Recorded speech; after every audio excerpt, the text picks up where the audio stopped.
Sir तुम्ही जेव्हा अमेरिकेमध्ये शिकायला होता आणि तेव्हा तर म्हणजे ती बूमच होता अमेरिकेमधलं, अमेरिका एकदम टॉपला होतं. मग तेव्हा भारतात यावं असं का वाटलं तुम्हाला? आम्ही नागपूरच्या केमिकल इंजिनिअरिंग नंतर अमेरिकेला गेलो हो, पोस्ट हो. ग्रॅज्युएशनसाठी. अगदी स्कॉलरशिप घेऊन तुम्ही तिकडे गेलात. हो, तिथल्या युनिव्हर्सिटीने स्कॉलरशिपही दिली मार्क चांगले हं. असल्यामुळे. आणि 6 आम्ही वर्गमित्र गेलो होतो. बाकी 5 तिथे थांबले कारण तिथे खूप अट्रॅक्शन होतं अमेरिकेचं. आणि सुविधाही तिथे ज्या असायच्या, ऑपॉर्च्युनिटीज ज्या होत्या त्या वेगळ्या होत्या. माझ्या गाईडने मला बोलवून एकदा विचारलं, की "तू तू परत का जातोय भारताला?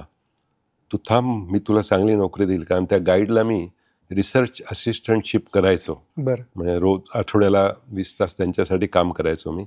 अर्न आणि लर्नमध्येच मी माझं एज्युकेशन पूर्ण केलं बरं. सगळं, प्लस स्कॉलरशिप होती. तर त्यानेही मला सांगितलं, "तू थांबून जा इथे." कारण तिथे त्यावेळेस अनेकदा टी व्हीवर थोडा इंडियाविषयी निगेटिव्हही दाखवलं गरिबी दाखवली जायची. बरं.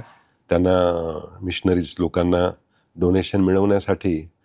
त्यामुळे इतरांचाही तो भ्रम असायचा की इंडिया म्हणजे खूपच गरीब आहे. गरीब आहे. त्यामुळे इतका शिकला आहेस, इथे इतक्या संधी आहेत. मी म्हटलं मी जाणार. ते म्हटले, "कधी आली मंदी तर ये परत. तू चांगला विद्यार्थी आहेस माझा आणि तुला नक्की जॉब चांगला देईल." बरं. मी जोशमध्ये म्हटलं, "अमेरिकेलाही कधी मंदी आलं तर या इंडियामध्ये. आम्ही जॉब क्रिएट करतोय तिथे चांगले." त्यावेळेसचा तो एक जोश असतो. बरोबर. पण मला कायम इंडियाची, परिवाराची खूप ओढ राहिलेली आहे. बरं. आणि संगमनेरची कायम जे काही संस्कार झाले. आणि वडिलांनी आम्हाला एकदा कन्याकुमारीच्या बेटावर, ते फार कुठे घेऊन नाही गेले आम्हाला, पण कन्याकुमारी विवेकानंद स्मारक मुद्दामून घेऊन गेले.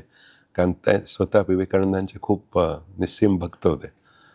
त्यांची पुस्तकं सगळी वाचायचे, त्यांचे उतारे आम्हाला ते लिहून पाठवायचे पत्रामध्ये.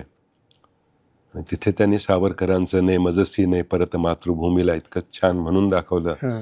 त्या त्रिवेणी संगमावर ते म्हटलेलं, कारण ते इतकं सिंक होतं मनात की अमेरिकेला राहायची काही थोडीशी इच्छा नाही.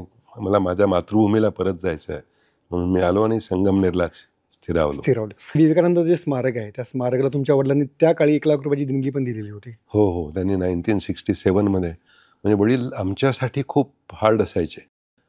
कारण त्यांना आत्ता आमच्या वाचण्यात येतो तो फॉर्म्युला, की hard times create strong people and strong people get good times.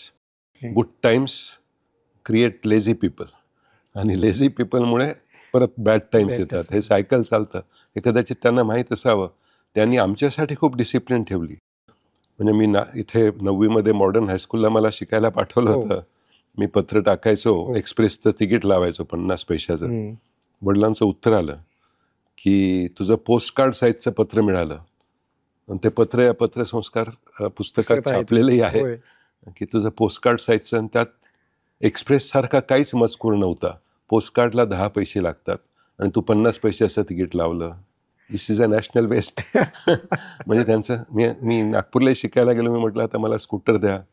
त्यांच्या पत्राला हॉस्टेल आणि कॉलेज शेजारी आहे. सुरुवातीला तू सायकल वापर, पुढे बघू. ओके. आणि मी मग माझ्या स्कॉलरशिपमधनं, नॅशनल मेरिट स्कॉलरशिप म्हणजे त्याचे पैसे जमवून 6 महिन्याने सायकल घेतली. त्यावेळेस वाईट वाटायचं या गोष्टींचं.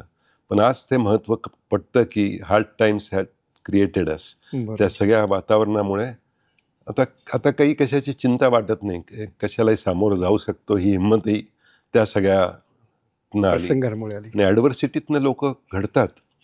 आता तुम्ही पाहतात मारवाडी जहाँ न पहुंचे बैलगाडी वहाँ पहुंचे मारवाडी. कारण तिथे राजस्थानमध्ये सगळंच ॲडव्हर्स कंडिशन होत्या. पाणी नाही, वाळवंट, शेती नाही. त्यामुळे लोक दुनियाभर स्प्रेड झालेत आणि खूप हार्डवर्किंग आहेत आधीपासून.